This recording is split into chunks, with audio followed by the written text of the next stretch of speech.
And we're live. Hello, I am Teacher Kelly Tag. Hello. And I have Cindy with me.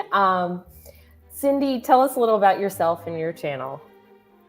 Yes, Cindy Bennett. My channel is just by my name, or you can type in Cindy Bennett 13 for an address. But so I met Kelly through VIP Kids, so we're like teacher friends. And now I teach in person. So my channel has kind of a little bit of this and a little bit of that right now. Some online teacher tips and in-person teacher tips, some math lessons, and also I'm doing some knitting right now.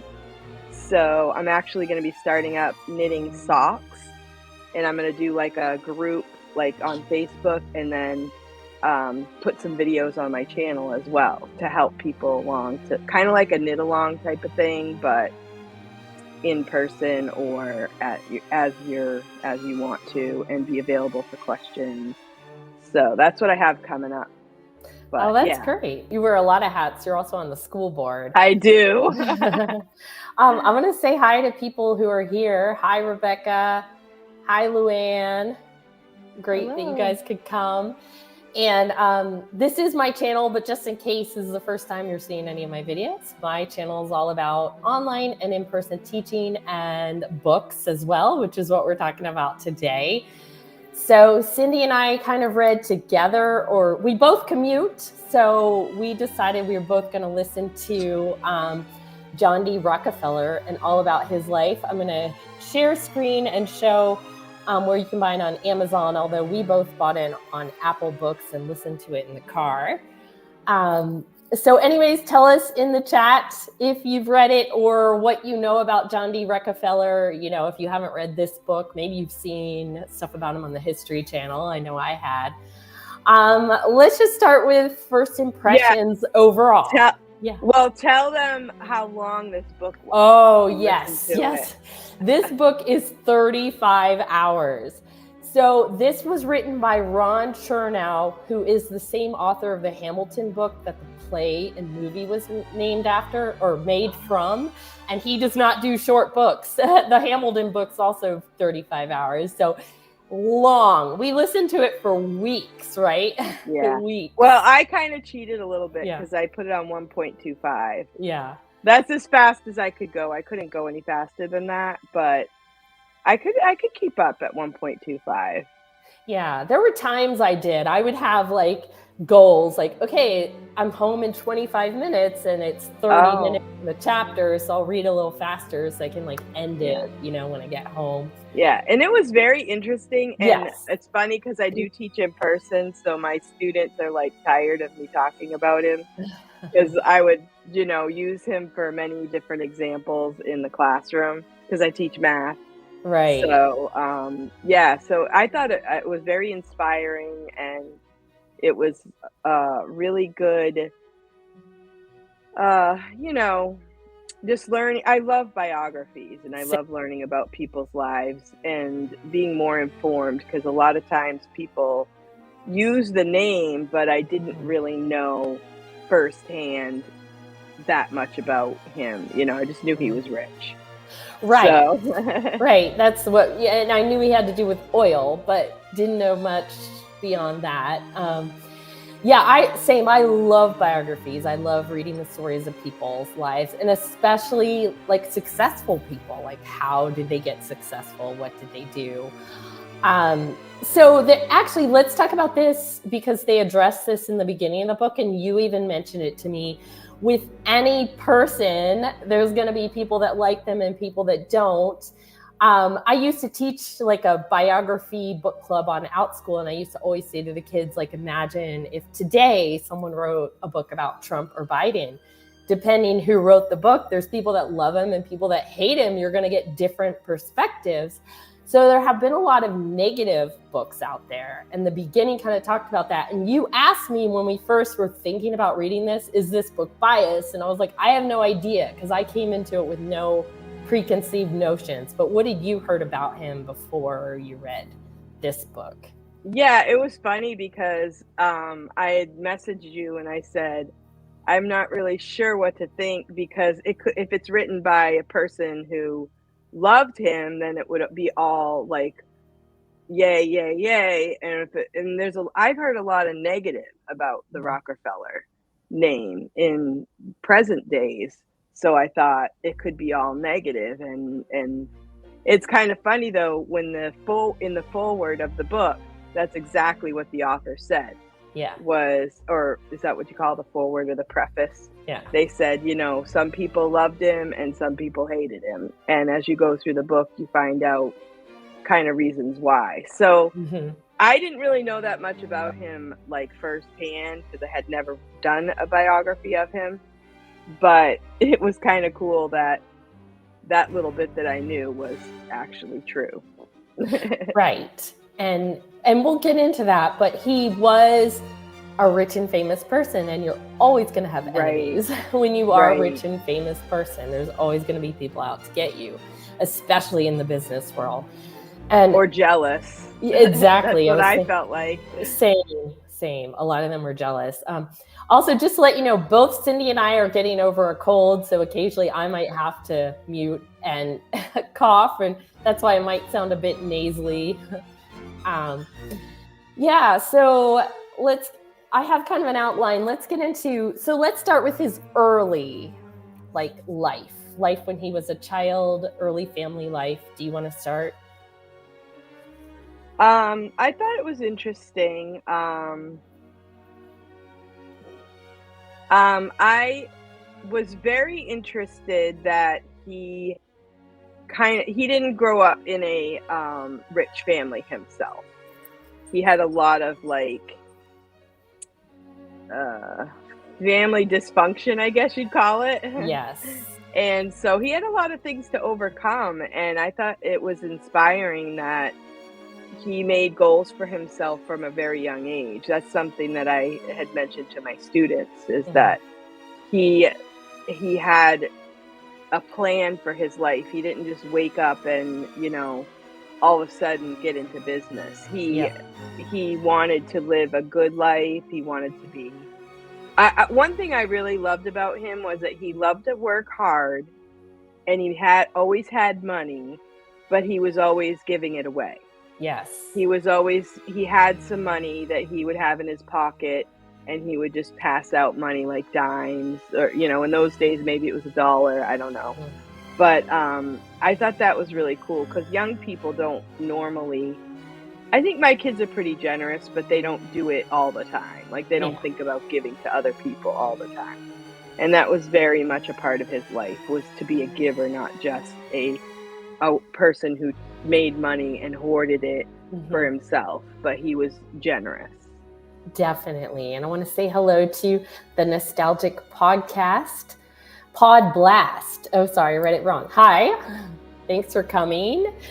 Same. And I do think that in general, people who start from humble beginnings and then become rich later tend to be more generous, because they know what it's like to be down on your luck. Whereas someone who was born with a silver spoon in their mouth, they just are out of touch. They have no idea what it's like to be down on their luck and tend to be less generous. That's what I find. But his mother was very Christian religious woman, and he Baptist, and he kept that all throughout life, despite the fact that his father was a jerk. We're going to talk about his father, because this does have to do with early life. His father was horrible, just drunk, would leave for weeks at a time, in days of not even, let alone cell phones, no phones. If someone had to leave to go somewhere, you just didn't know when they were going to be back. And he would go off and marry someone else and lead a double life, say he was traveling for work, and then that other person wouldn't know. And, to make a long story short, you can read the 35 hours of the book, but he ended up abandoning his family and his kids. Right. And how many siblings did he have? Was it 6? I don't remember. Because they talk about his siblings. I remember at least 2 of his brothers.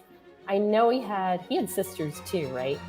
I think so. And I think maybe some of them didn't like survive That's into right. adulthood, but that was pretty common back then.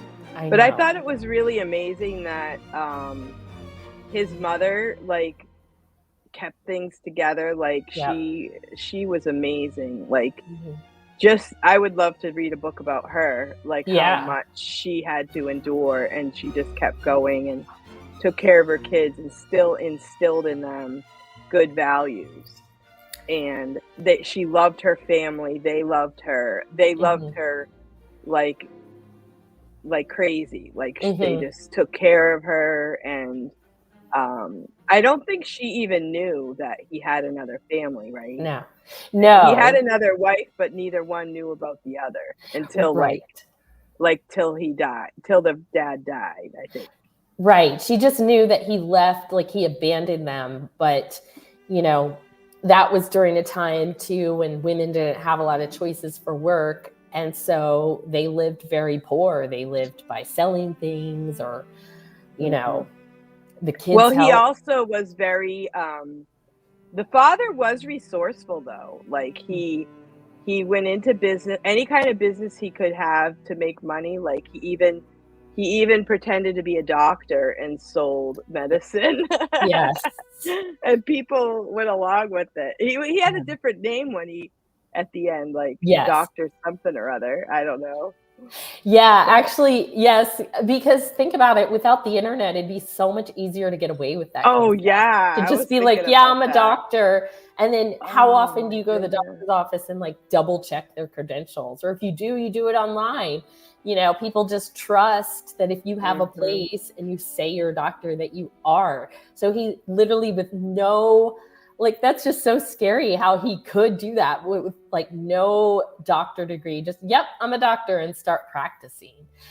And that's why he changed his name. So his other wife didn't know. And so that people who came to him as a doctor also didn't know who he was, which became a problem when he had this rich, famous son. Like he couldn't tell everybody who he really was, because then he would be found out by his wife and the patients that, you know, were coming to see him, that he wasn't a real doctor. And then he couldn't, you know, claim to fame or claim, you know, any of his son's fortune because he had to lie about who he was. So it actually really hurt him. But yeah, I didn't really think about that. Yeah, it hurt him in a lot of ways to hide his identity, but rightfully so. He did that to himself. You know, that's called consequences. So, And his sons knew about him, but they kind of kept it all on the down low. Yeah. I think they even paid him money to be quiet, didn't they? Yeah, at the end. They were embarrassed. You know what I mean? Like, it's embarrassing to tell people. Like nowadays, we have so much about mental health and awareness, but if you came from a bad family, you didn't want to tell people. Yeah. So, well, that's the other thing, though, is that they didn't want to tell people, but I think it's really interesting because sometimes we think that if a parent does something wrong, the kid is going to do it. I think it's really cool that, you know, that John D, he determined to do what was right, even though his father was all messed up. Yes, that's right. His mother really, you know, he really followed in his mother's footsteps of the straight and narrow path of being, you know, a righteous, religious man. And then so part of what confused me in the book, I don't know if this confused you, is a lot of people had the same name. So like his father and his brother had the same name. He had the same name he also named his son the same name. And did he have an uncle or something? Was there somebody else above, you know, his generation that also had John D. Rockefeller? I don't know. I don't remember that. Keep in mind, this book was 35 hours, and Cindy and I both listened to it while driving to work. So we couldn't like write down details. So, you know, if anyone's read the book and we get any of the details wrong, comment. Please. Please forgive us. So that also confused me because a lot of the people in the family had the same name, including like his dad and his brother and like a niece or nephew or a son or daughter, like the family names stayed the same. So, with 35 hours, the book was going into detail about like all of his relatives and what they ended up doing. It was so confusing. They're like, okay, are they talking about William, his dad, or William, his brother? Right. So that part. And the way it was written, like I feel like the first part of the book, it talks about his life, and then there were chapters about each different situation, like his business or his family or his, so it wasn't necessarily completely chronological. Right. So sometimes I did have to kind of rewind and make sure I knew where I was in the story. Yeah, exactly. So that's why if we get some of the stuff fuzzy, it's for the same reason. It's like a lot of people have the same name and they didn't go chronologically. But his dad, so while we're on the subject of his dad, let's talk about finally how he did get found out after he died. Like after he died, okay. Well, his other wife ends up coming. Oh right. No, what was it? His mom ends up coming to see him, and his current wife is like, "I'm his wife. What are you talking about?" Yeah. I actually met a lady in real life that happened to her. Really? Like, she's like my age. That's awful. And her father died, and then at the funeral, they found out they had all these siblings from a whole nother family. And it's really weird because when I was a child, and I would pretend, because my dad was gone a lot. He was an insurance agent, and he was gone a lot. And I always thought he might have another family. I don't know how I got that idea, but it wasn't true. Right. It wasn't true, but there are people that is true for. So yeah, that would be devastating. But I thought the new wife, or the second wife, she kind of made peace with it. I think she kind of knew something was weird. She just didn't want to admit it. Right. And then she finds out after he dies. So it sounded like she just wanted to remember her time with him as it was. Like, the time I spent with him, he was always nice to me. He was a good man. And that's how I want to remember. I don't want to think about the fact that he abandoned his other family. It's kind of how I interpreted it. She just, wanted to remember him how she did. So and he seemed to stay with her for a while. So yeah, I don't know. It's very weird. I don't know how he kept it up, but yeah. So let's see. Oh, let's talk about. And he died. He was old when he died too. He wasn't like, he did live a pretty good long life. He did. I don't remember his actual age, but same. But even Rockefeller was older, so he was definitely up there in years when he finally died. Had great grandchildren and everything. Well, let's talk about some of his siblings. So, his brothers, there was two of his brothers that my opinion is, I think they were just jealous. Like they seemed to just hate him no matter what he did. Like he tried to show them mercy and grace. He tried to send them money, or one of them would take money because he was down on his luck, but then get down on his luck again. And then Rockefeller was finally like, I just keep giving you money and you keep squandering it. Like, I'm not helping you. Kind of gave him tough love. And then the brother was like, that made him bitter. Didn't he put them in trust of some of the things? Like he tried to set them up so that they had something to do. Right. And get paid for it. Not just handing them money. Yeah. And they never really were successful in their whatever area it was. I can't remember all of the different exact things, but he tried to give them jobs to do. And even that was hard. Right. He just wanted the handout, and they were kind of bitter that he didn't just give them money. And despite what they had together, he still was generous to their kids, to his nieces, and still gave them money in his will. still, but they hated him and would say bad things about him in the press, or even said bad things about him after he died, would take his money, but then still be like, can't stand him, So I feel like they just hated him because they were jealous. They weren't as successful. Right. And I feel like from reading the story, I don't think the author necessarily took an opinion of it, but it seems like when Rockefeller did meet up with people, like his own family, his own wife, his own kids, friends, that people did like him as a person, that he was a nice person. Like I said, he used to give people things, he was generous. I think that, like, it wasn't that he went around being mean to people and then gave them money. I think he genuinely seemed like he was a nice person. And he, if you're going to have a business, you're going to need people to help out. Like, you can't do it all yourself. So you do need to have, enlist people to do certain things to help out. And it seems like that's what he tried to do. Yeah. But nobody had the, like,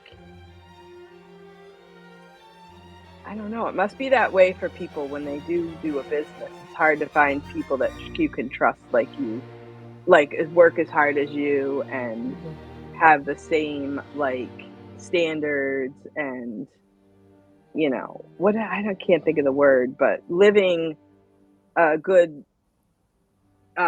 disciplined. He had a disciplined life. Oh yeah, very personal discipline. And it's hard to make someone else do that from the outside. If the person does it from the inside, then it's all good. But if you're forcing someone to do it, they reject it. Yeah. So yeah, and when we say discipline, like, he worked out, he took vitamins, he was very, very disciplined with his life.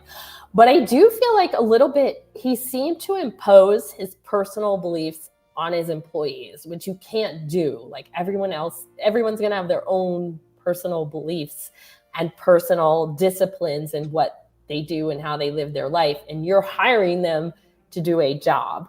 But he seemed to be like, oh, I do this, this, and this, and this is good for you, therefore all my employees should. So I do feel like, or how about his kids?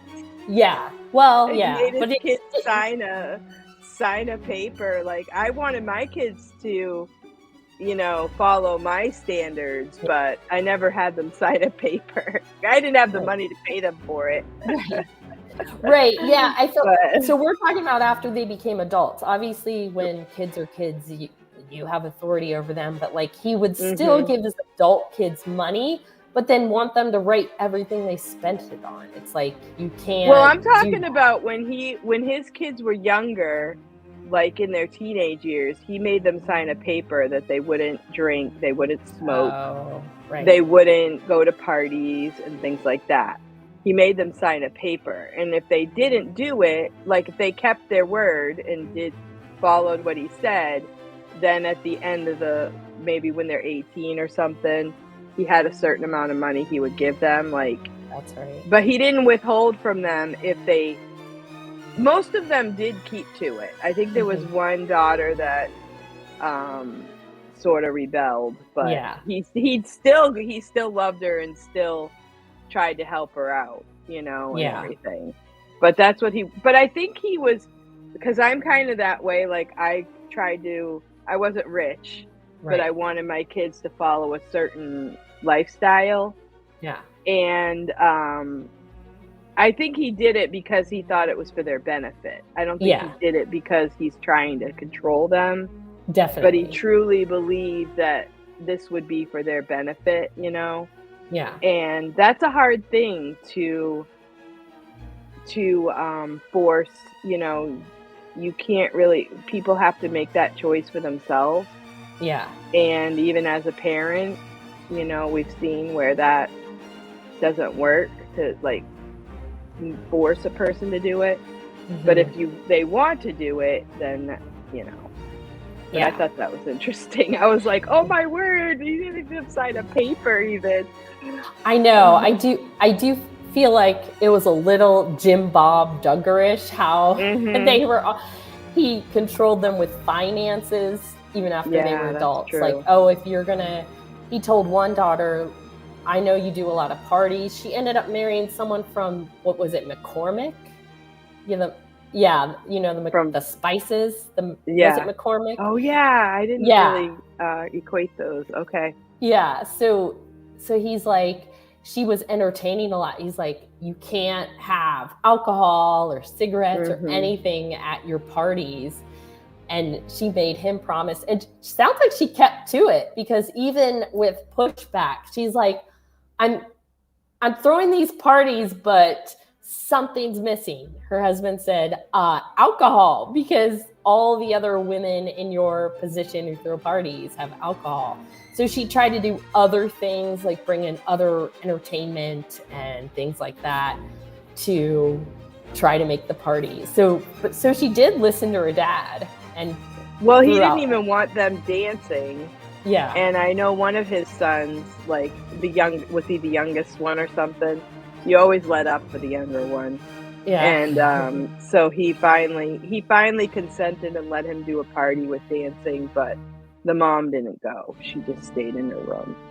But I think with the Rockefellers, he like I said before, he kind of wanted to give them a job. Like I was telling my students, he gave his son the money, but then he had to keep like investing it. He had to figure out ways where to put the money, how to spend the money. Sometimes they gave money to charities. They had to figure out which charities to give it to, kind of spread it out. And then one time, one of his sons, he actually did a deal and he lost $10 million. Like it was gone, $10 million gone. And I was telling my son about it because he's looking into investing. And he's like, $10 million is like $1 to us. And I'm like, but that's a millionaire still wants every penny. Like you said, he was telling his kids, write down every penny you spend, where every penny goes. And so $10 million to them is still a lot of money. Yeah, that would still be a lot. But his dad was not like, he didn't like freak out. He just like, he knew he could still make $10 million back pretty quick. Must be nice. But it showed the boy, though, being a boy, you don't want to fail your father. Right. You know, he thought it was going to be in big trouble. It turned out it was okay and everything, but they didn't always, everything wasn't golden every single day. You know, they did have their troubles and difficulties, and they had to work through general things like every other human, you know. Right. And then he, despite being rich, like even when he was a millionaire, he would still write down every expense, like something he spent like $5 on. But again, probably from his humble beginnings, you know, he did that ever since he was a kid and still did it. So let's move on, talk a little about his marriage. So he, you know, good Baptist person, and married someone who also, she married him before he was rich. So she also came from humble beginnings. And even after they became rich, still very humble lady, still had like secondhand furniture, still never got like flashy or, you know, never wore the expensive jewelry. She just stayed who she was. I love that. Yeah. And they said at the end, like when she passed away, that her wardrobe was that of any other businesswoman in like general businesswoman's or businessman's wife. She didn't go all out like some of these people today, the movie stars with all these expensive clothes and stuff. Right. And I thought that was really cool that she, and I think they genuinely loved each other. He always, you know, he would go to work and come home. And in the book it says, you know, when he was at work, he was at work. And when he was at home, he was at home. And he spent time. My picture is them sitting in the living room, maybe her knitting, and Right. just, quietly spending an evening together, Right. which you wouldn't expect from a very wealthy person. Right. But they were just normal people. Yeah. And did they have like a housekeeper? I thought it said she kind of did her own, like, her own chores type of thing. She didn't just Yeah. delegate everything because she was rich. Right. I definitely would have hired someone if I was rich. Totally. Yeah, I think she kept that humble as well. There were, I don't know how many years, but towards the end of her life, for quite a few years, she became invalid and just couldn't move around. Was kind of homebound and stuck for a while. So we could talk about that too. They never did figure out what was wrong with her. Sounded like a chronic illness, but they also mentioned in the book that especially people of his stature, rich, very easily could have like had an affair on her, and a lot of people wouldn't. He never did. He stayed faithful, even when he had to spend time apart because he'd go on the business trips, but she just couldn't leave the house for whatever. He just stayed faithful and spent time with her when he did come home. And didn't they have a second house? They had like one house where was their main house, and then they had another house, and he would spend, was it summers there or something? Right. And do his like routines. Like he had, I don't know, he'd exercise and take a bath, and he had like he kind of was ahead of his time when it came to health. It seemed like he very much was into alternative medicine and took care of himself in this second house. So stayed faithful, and they had and the book said he wanted to live to 100.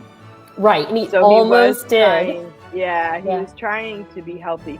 One thing I thought was interesting, speaking of his health, was he did gravitate to natural medicine. Yes. Where modern medicine was taking on a new look, like with all of these pharmaceuticals and stuff.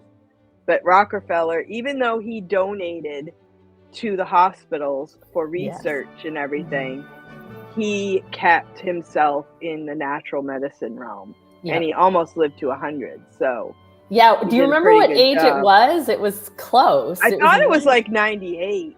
It was really close. It was like, God, you could have just let him live 2 more years. I know. Because he was supposed to get, like, if he lived to 100, he was going to get even more money from his insurance company. Wow. I can't remember how much. It was like he was supposed to get all of the money back that he put into his insurance company if he lived to 100. Right. But he didn't quite make it. Yeah. So we've already talked about his children. Let's talk about his business dealings, because this is where I think most of the criticism comes, like the bad things that people have to say about him. My opinion is just when it comes to business, you're just going to sometimes have to make hard deals and draw a line where people are not going to like you. But I feel like if anyone ever came to him and like begged for mercy or asked for forgiveness, he was always willing, but he did have to draw hard lines in business sometimes, and that's where some of the enemies. Plus, there were people who were jealous, like we were saying.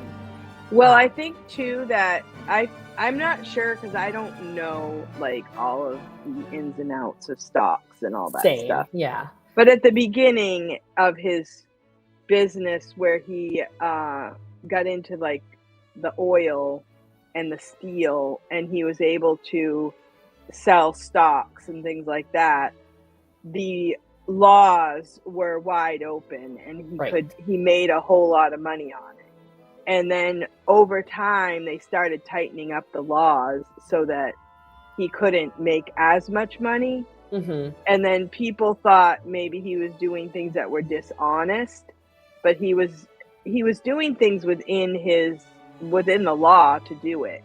Right. There was nothing that said, obviously, and he made the money. So I feel like in America, resourcefulness is like on OutSchool. I've seen teachers figure stuff out I've never thought of, and they make tons of money. Like they make their own school on OutSchool and stuff like that. Right. Like, how did they even think of that? And they make all this money, but it was not there was no law against it. It was true. totally wide open. If you thought of it, you could do it, and there's lots of things that people even do today. If you think of it, you put in the time and effort in America, that's capitalism. You can make the money. And, we could be jealous, or you can say, how did you do that? And try to do what they did. And that's what he had the ability. Now, I thought it was interesting during his time, though, he did say he didn't think the government should take income tax. Right. Because he felt like if I worked hard in my country, then the government shouldn't be taking some of it. Right. And I agree with that. I agree with that. I think taxes should be on, what you choose to buy and things like that, because you work hard for your money. We should be able to keep that money and do, like, we're going to buy stuff with it. We're going to buy a house. We're going to buy cars, things like that. But now we have to pay taxes on everything. Your income, your outcome, your everything you buy, and every single thing is taxed. And it's just too much. And we're sort of like hurting ourselves. But then again, people like Rockefeller, they figure out, okay, if you're going to tax me this way, I'm going to buy this, and I'm going to make money over here and make up for the tax money I have to pay and all that stuff. So, I just think that he had a lot of really good ideas at the beginning, and I think that I agreed with him on that thing. Even though he made a lot of money, I thought was within his right as an American.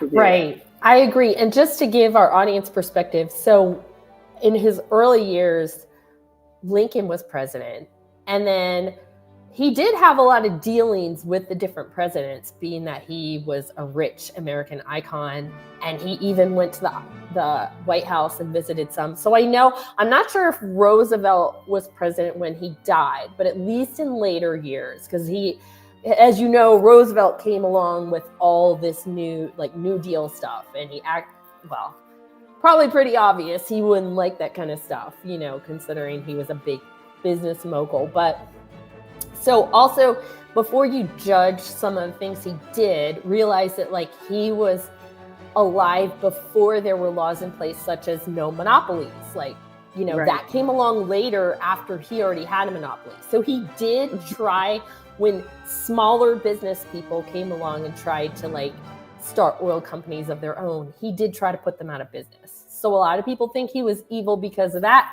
I look at it and say, that's just business, But then laws came along later that he couldn't have a monopoly on oil, and I agree with no monopolies, but more and more laws. And I mean, now we're all used to paying the income tax, not that we like it or don't like it, but we're used to it. But he came along, he never had it, and then all of a sudden he does have it. Of course he's going to hate it. And we touched on this a little, but let's go into more detail about his philanthropy. So he was so generous. Yeah, I wanted to mention that. Yeah. Yes. So I talked to my husband about it, and he said a lot of rich people, of course he hasn't read the book, but a lot of rich people would give money to make it look like they're being nice, but it's really they're giving it to themselves. Yeah. But I felt because Rockefeller gave away money when he was a kid, I think that was sort of ingrained in him to be generous. It was part of who he was. Right. That's my opinion. Yeah, and then later in the book, later in life, people kept accusing him, exactly of what your husband said, of just doing it for show. So all of these pharmaceutical, kind of testing, they were medical testing companies. Right. He set those up, not in his own name, and did it on the down low for a while before people even discovered it was him. So I feel that's really telling, where he kind of kept trying to be a giver without putting his name on it. He just wanted to give, and he didn't want people accusing him, oh, you're doing this for show. Same thing with, this was on next on my list, Helen Keller. He helped her a lot, and people didn't know for years later. I don't know if it was after he died or later in life, but he helped her without putting his name on it. And people didn't know till years and years later that he did help her. So I also feel like that's telling. Like he gave her a lot of money, her school, and a lot of money to her organization. And he gave a lot of money to I think it's the Baptist, American Baptist Association or something. Yes. And I thought that was interesting because I've read a lot of books about missionaries, and like, I wonder if they got money from him and we just didn't know it. Like, right. Like, how did these people, like today, missionaries have to go from church to church and they get money, and that's how they go out and do, in our world, in the Baptist world that I'm in, that's how they get the money they can to go overseas or whatever. But when the American Baptist Association, people would give money to the association, and then the association would send people out. And I just don't see people today giving that much money to just an association and then allowing them to pick who goes out. People want to see who's going out. They want to give money to the person. I don't think it's a very good system. But anyway, so I was just wondering, like, all the books that I've read, like Hudson Taylor, he went to China, all these different, I didn't really look up the dates of who lived when, but maybe Rockefeller was behind some of those endeavors. And I loved Helen Keller. I always read all of the books, and she was an amazing person. I thought, how did she get famous? Maybe it was because he was able to help her, because not a lot of, just because you're deaf or blind doesn't mean you're going to be rich. Right. Like, how are you going to fund yourself? Back then they didn't have all the special programs they have today. Yeah. So when I read that, I was like, oh, I wonder. I know Helen Keller's parents weren't poor, but that would be expensive to hire a teacher and all that stuff. Yeah, and I think because she excelled so much despite her disabilities is also another reason she became famous. So let's see. Let's talk about him. So after his wife dies, it's almost like he became a teenager again. It was weird. Yeah, that was weird. Yeah. I didn't want to put that on speaker when I was listening to it. Yeah. I'm glad that part wasn't on speaker. Yes. In my car. It was really weird. So we talked about how despite his wife is an invalid, he was so faithful to her to the end. And then, the book wasn't clear and people didn't talk about things back then, but I couldn't tell. It kind of sounded like he almost was sexually assaulting these women. They would go in the back of his carriage, and one of them left and was like, "Oh, he should be arrested." And oh, really? I remember that part. Oh, I felt like they went along with it. Well, we don't know, but sounds like. They probably thought they were. I was thinking they thought they were special with a rich man, and I don't know. I think when people get older, I went to a birthday because I'm working at an event thing, and I went to it was a birthday party for 80-year-old person or something, and so it was all older people, and they were having a great time. I was really hands off to them for having a great time, and they all knew each other. And then they had dancing and stuff. And there was one lady that danced with 4 different guys. And, they were just all friendly. They knew each other. Yeah. And sometimes older people. Right. As long as they're all consenting adults. But when I was reading the book, some of them probably, you're right, were okay with it. But it did sound like from the book, some of them were not. I specifically remember the one that's good, going through the carriage weird. Being he should be arrested, or other of them not coming back again. And it said he was pinching them inappropriately. Didn't go into detail, but it was so this man who was so faithful to his wife all his life in later years, and then would say inappropriate things as well. They said something to his friends' wives or women who would visit, he would just say the most inappropriate thing. I don't give him a pass because he's old. You never touch a woman if she doesn't want to be touched, or you shouldn't be agree. To other people's wives. So that was weird. He definitely lived like a great life. Then here he is, older. His wife is gone, and all of a sudden he's. I didn't really understand that, but I figured I didn't understand that stage of humanity.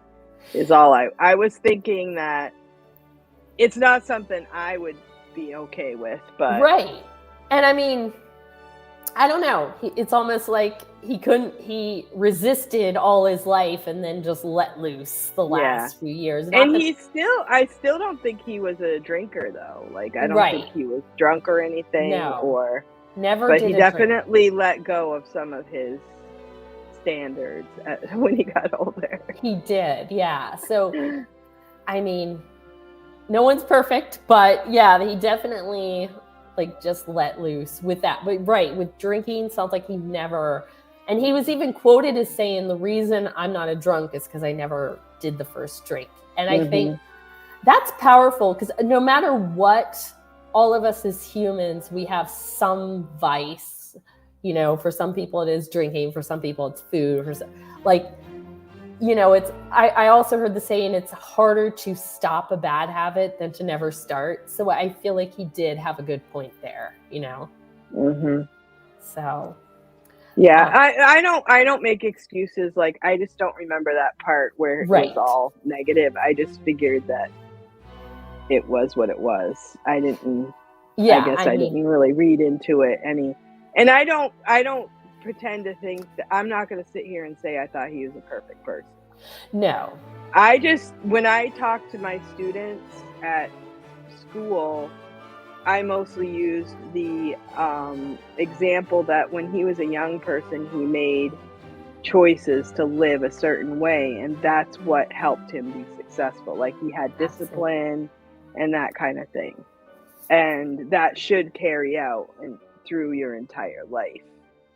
And at the ending, that part, I was like, okay, I won't recommend this book to my students because I don't want them to read that part.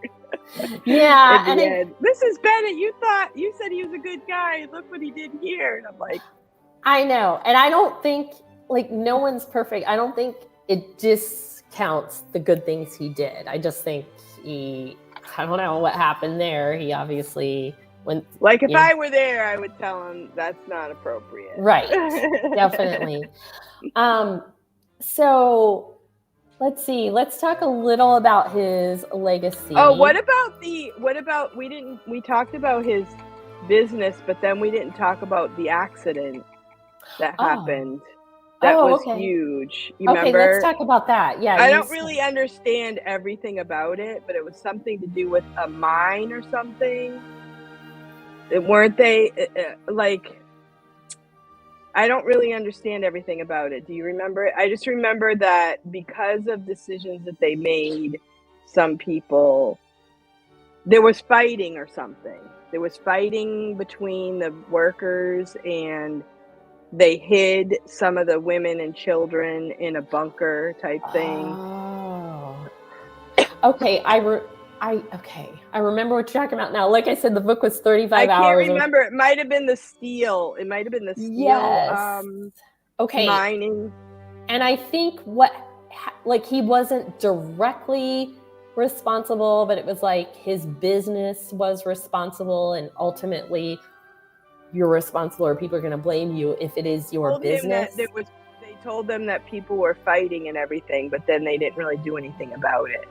And then in the end, it turned out that there was a group of women and children that they tried to shelter them, but because of all of the, I don't know, must have been like things blowing up or burning or whatever. They ended up asphyxiating underneath the ground.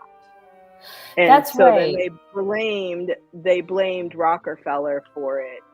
And they thought that it was his fault. Right. And so that was sort of a, what do you call it? A sore spot. He didn't feel like he did it on purpose. It wasn't really him. He didn't say, oh yeah, let them die or anything like that. Right. It just was a result of something that happened that he didn't put an end to. And yeah.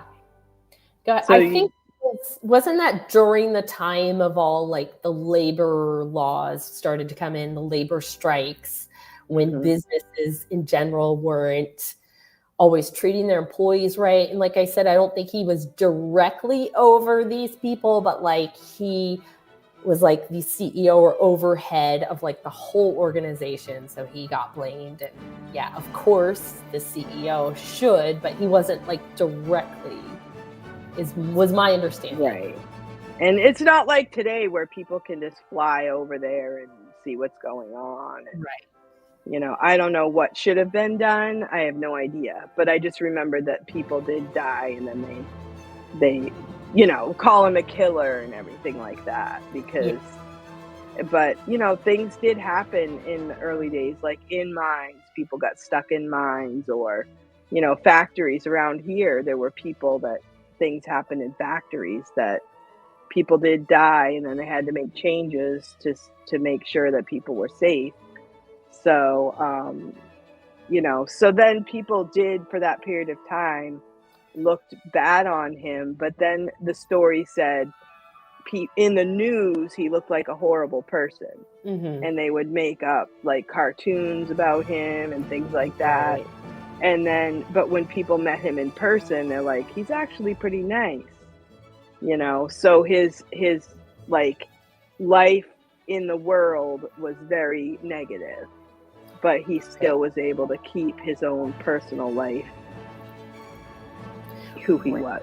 And then let's remind everyone that was a time before, now we have 24-hour news and internet. So whatever the newspapers wrote about you was what people had to go off of.